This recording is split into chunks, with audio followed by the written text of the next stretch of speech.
Too Human, you play the cybernetic god Balder, and you're a cybernetic god, or you're a god because you're cybernetically enhanced beyond regular human capacity, and because you have certain abilities, people perceive you like a god. You're not really truly immortal, but you have these powers beyond everyone else. Now, the story itself, you're charged with the defense of mankind against this army of machines bent on the destruction of mankind. And the story gets its title despite the fact that you're cybernetically enhanced compared to the other gods in the pantheon. You're not as enhanced as they are, and they're always telling you that you're too human. You need to cybernetically upgrade yourself in order to combat the growing menace out there and save humanity. We feel, by telling a trilogy about Too Human and setting it up in the best way so it's the ultimate experience for the player, is that every part of the trilogy be self-contained. And I personally hate, and I think everyone at Silicon Knights hates the really cliched to be continued. And certainly the story will continue, but by the time the first game is done, there'll be definite closure. The plot will definitely have moved on, things will be evolved, and people will be waiting to see what's going to happen next, but we're not going to leave these massive, nothing gets resolved, and there'll be a lot of movement forward, and I think players will really be happy about that. I'm a big believer in, studying and looking at the effects of technology in society, and I think today's society, technology is largely misunderstood. So you have the cliched movies of Terminator and The Matrix, and those generally portray machines as being purely evil, and we're looking at it from a much deeper perspective and more of a perspective of we really don't profoundly, by and large, we profoundly misunderstand how technology affects society. And this is going to be a long answer, I hope that's okay. So if you want to take something like a word processor, when the word processor was introduced in our society, people by and large think that by using word processors we become more productive. And that's actually not true.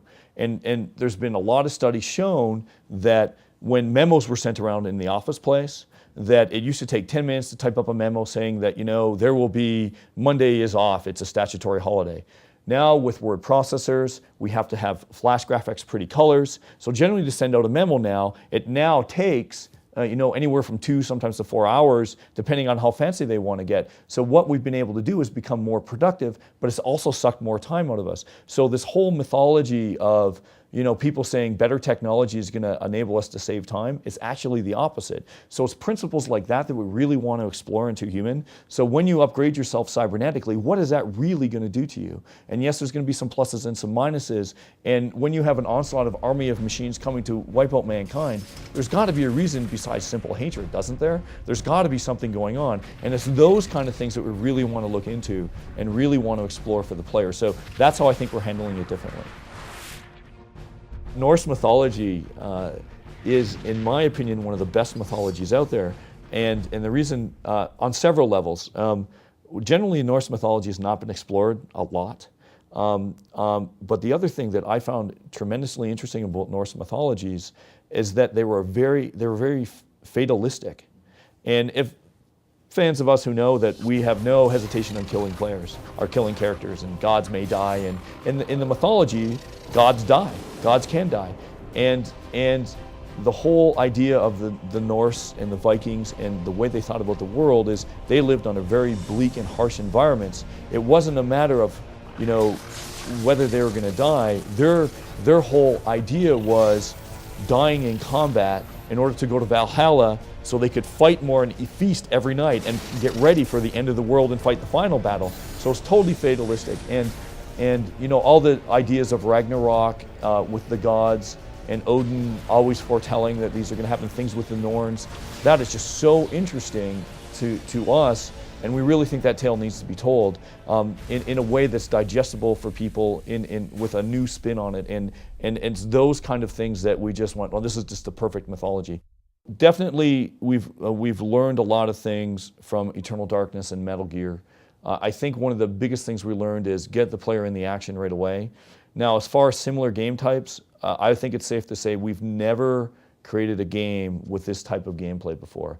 very fast paced, very fast action with a lot of depth. So simple but deep is really what we're going for here, and I think so far we've achieved it, and in the end, you guys will be the final judge, and you can tell us and crucify us if it's not very good. So, well, I think, yeah, you know, are we going to be able to tell the whole story if the first one's not successful? I think that's always a worry and concern with anything you do, and you know, the bottom line is, just like when they're making the movie Lord of the Rings, if the first one would have been a disaster, you know, there wouldn't have been a second and a third one. And we're going in this, you know, clearly assuming that this is going to not be the case.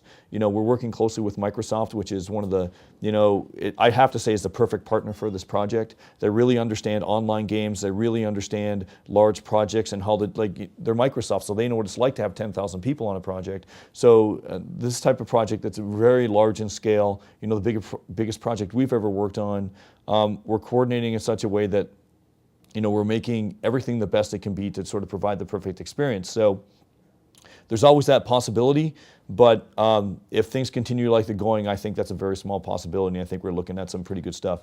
And you know, things are going so well, and as our production plan, we've already started into the second game. So so things are going super well.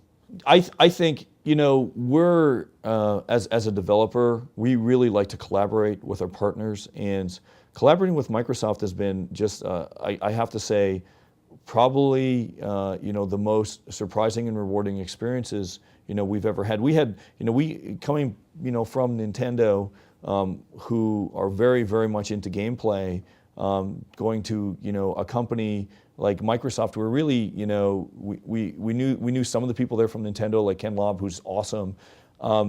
We weren't sure what it was going to be, because generally in Japan, it's very small numbers of people work on a project, where at Microsoft, it's very large numbers of people.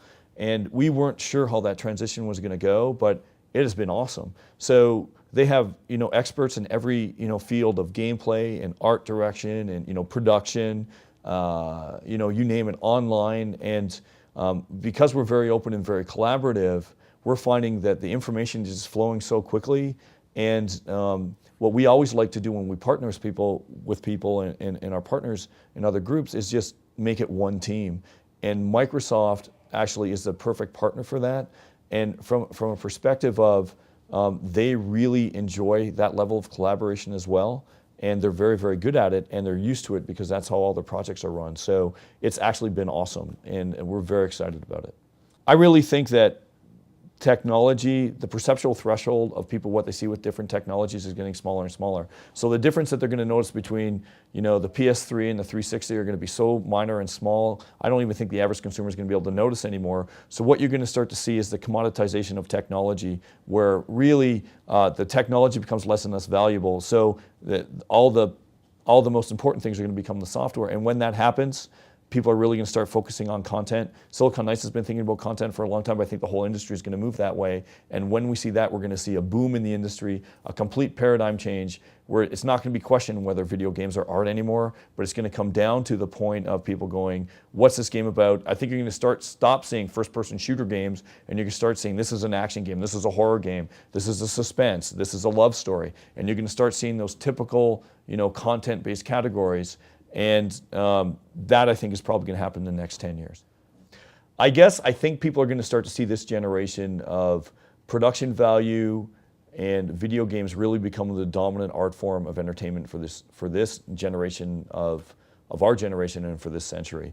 I think you're going to see people playing more video games than they're doing anything else, and all the questions of whether you know, video games are an art form are going to be put to rest. And I think as creators, we now have to start stepping up, and the DICE conference is a really good example of, you know, how we have to start really pushing the threshold where we do need an academy, and we do need to have voting by peers, and we have to make sure everyone is in that, and the rewards are and the critics. And I really hope to see, and I think we're starting to see it now, where the press like you guys really start to be very hard and critical, and really put us to the test of, you know, well, why did you do this and why did you do this? And I think this is a great game, but what about this? And those are the kind of things that are going to make us a mature industry. And I'm looking forward to those things. And I think we're heading that way. From all I've seen so far, we're taking steps in the right directions. And so be prepared for us to be the dominant art form of entertainment.